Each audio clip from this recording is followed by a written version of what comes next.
According to Warren Buffett, a significant number of Americans find themselves trapped in what feels like an American nightmare rather than the pursuit of the American dream. Consider this. Were you aware that a staggering 58% of Americans are living from one paycheck to the next? This means that when you step into a grocery store, roughly 60% of the people around you are grappling with financial challenges, struggling to cover their basic expenses, including groceries. The unfortunate truth is that this situation transcends location. It's a nationwide issue. Here's an eye-opener. Financial struggle isn't necessarily tied to income. There are instances of individuals who've managed to accumulate substantial savings on a minimum wage, even while supporting a family. On the flip side, there are those earning well into six figures who choose to live paycheck to paycheck. In fact, Warren Buffett is a prime example of someone who amassed significant wealth with minimal starting resources. We all rely on money for our basic needs, which is why we work. As Warren Buffett wisely put it, if you don't find a way to make money while you sleep, you will work until you die. If you want to get out of debt, live the way you want, and help others, you need to understand this. Through extensive research on Warren Buffett's path to wealth, I uncovered an unexpected revelation. He identifies 5 key factors that often keep people, which I will share with you today. Let's start with number 1, zero balance. Let's say you have $50 in your bank account. Normally, having $50 means you can spend $50, right? Well, that might not be a good idea. My advice is this. If you can't afford it, don't buy it. Aim to be in a position where you can cover any expense, and then you'll feel secure about spending. Borsheim's advice to the Nebraska Furniture Mart, echoed by Warren Buffett, is clear. Only buy what you can truly afford. Having $50 doesn't automatically mean you can afford to spend $50. This is what's called zero balance thinking, and it's a real threat to building wealth. It's why your income alone doesn't determine if you'll be rich or struggling. For example, Warren Buffett lives on about $100K a year, despite being one of the world's wealthiest individuals. On the other hand, if you earn $40K a year and spend every bit of it, you're still in a tight financial spot.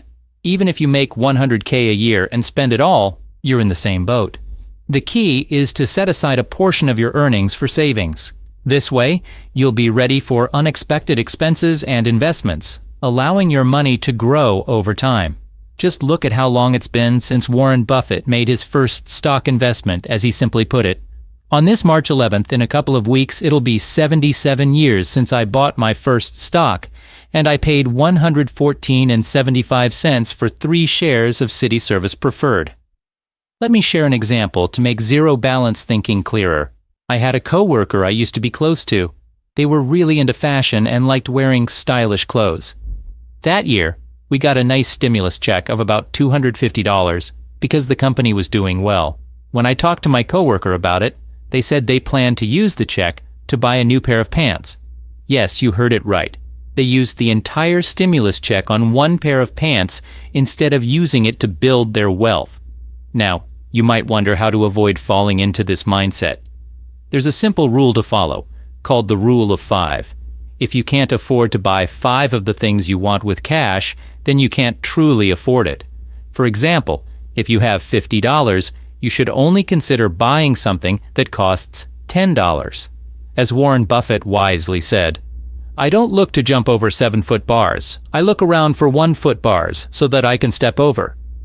Don't make your journey to wealth more complicated than it needs to be. Avoid falling into the trap of zero balance thinking. However, there's one often overlooked aspect of spending, just like being a wise buyer of food, which is number 2, payment traps. Warren Buffett emphasizes a crucial point. Although low prices may seem like a good deal, they can sometimes work against you. Many people who appear wealthy might not actually be as rich as they seem. They may possess expensive items, leaving you wondering how they manage it while you can't. Buffett's saying, "Only when the tide goes out do you discover who's been swimming naked," means that true wealth becomes evident only when you delve deeper. The reality is that these individuals likely can't truly afford their lavish possessions, even if they can manage the monthly payments. Take, for instance, someone who recently purchased a Mercedes. They might be paying $350 a month, which seems reasonable. However, this doesn't mean they could afford to buy it outright with cash. In essence, they can't genuinely afford it. This can lead to the misconception that you can spend more than you actually have because you're not shelling out large sums up front, like $41,000 for a new Mercedes. A common area where this phenomenon occurs is with zero APR deals. Nowadays, you can purchase nearly anything with a zero APR rate and pay in monthly increments. Take, for example, an inflatable kayak on Amazon priced between $150 and $300, which can be spread out in monthly payments of $20 to $30. While these installments might make you feel like you can afford more, in the end, you're still responsible for the full amount. When you have to cover not just a $350 car payment, but also a $75 monthly installment for a couch, along with various other expenses like credit card debt, it can lead to perpetual financial strain. Warren Buffett highlights another pitfall: people who accumulate significant credit card debt, potentially leading to bankruptcy. Many individuals find themselves in a cycle where they can't even cover the interest, let alone make a dent in the principal. This predicament, he believes, is entirely preventable. In essence, it's essential to steer clear of payment arrangements that are designed to keep you financially stretched. Number 3. Compounding. Once you've overcome the traps of payments and the zero balance mindset, you can turn your attention to growing your money through compounding. Compounding is like magic for your finances. It makes your money grow at an ever-increasing rate. As Buffett would put it, when we get chances to deploy the capital, we've always tried to make any entity, whether it was the partnership originally or the orchard now, or blue chip stamps, where we owned it, or even diversified retained, we wanted them all to be compounding, and effectively be compounding machines. But to harness the magic of growing your money, there are 2 crucial words you must grasp, something Warren Buffett is exceptionally skilled at. What are they? Assets are items you own that add money to your pocket, while liabilities are purchases that take money out of your pocket. So, assets include things like stocks that pay dividends or real estate, while liabilities encompass items like your car, clothing, or a new cell phone. What often happens is that people who are struggling financially buy things to appear wealthy, but if these items are liabilities, they don't contribute to true wealth. However, when you shift your focus towards acquiring assets, that's when real wealth begins to accumulate. In fact, you can become so wealthy that you can easily afford liabilities with cash because your assets generate enough income. Allow me to illustrate this with a little story. I once knew someone who was doing really well financially and was looking for their next steps. I knew someone who was doing well financially and thinking about their next steps.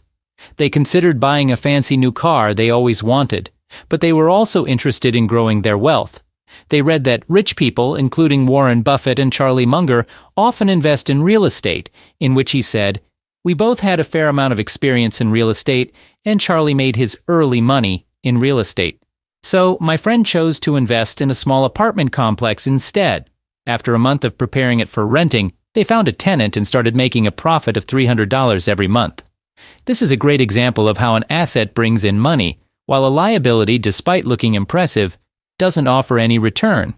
The best part is, you don't need a lot of cash to begin building compounding effects.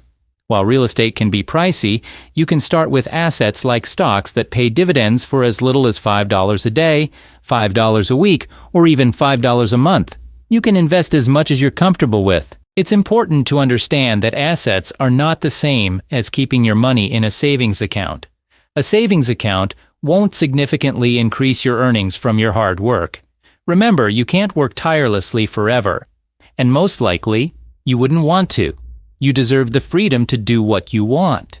Your money should labor for you and grow, and that's precisely what assets achieve. The more you have, the faster they'll grow, and the quicker you'll build wealth. A straightforward rule for effectively using compounding is the 5-to-1 rule. This means for every $5 you spend on liabilities, $1 should go into assets.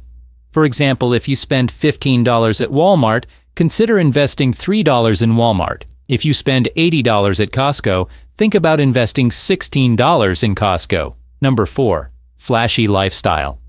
The sad reality is that social media hypes things up a lot. They show tons of people who look rich, but are really not rich at all. In fact, There have been several stories of people who have incurred thousands of dollars of debt just to look good on Instagram. It's a simple fix, but avoid the flashy lifestyle. Take a look at Warren Buffett. No one ever sees a brand on his suits. He eats cheap and lives in the very first home he bought. Yet look how rich he is. You can follow in his footsteps and find the things that actually matter in your life and at the same time build up wealth. But there's one more integral thing you need to do to grow your wealth fast. Number 5, step ahead. Sometimes we say businesses just want our money, but really, we're all just trying to get by. The main issue is our own decisions. We can choose to buy something or not, but many times we don't think carefully. We buy things we don't really need just because we want them. When you learn to think before buying and not give in to sudden urges, you'll find yourself feeling more well off than you thought. When you have extra money, you decide to invest it. As you watch your money grow, you want it to grow even faster. Now, you start thinking of ways to make more money. This is when, as someone who saves and invests, you step into the shoes of a producer, just like the businesses you buy from. This helps you bring in more money, now that you understand how things work. You might work extra hours at your job aiming for a promotion. Or you might start a small side job like freelancing or a small business. Either way, the goal is to bring in more money so you can buy more valuable things and build up your wealth quickly. Eventually, this means you can focus on doing the things that really matter to you. And let me leave you with a quote from Warren Buffett. What matters is preparation. Predicting rain doesn't count. Building arcs does.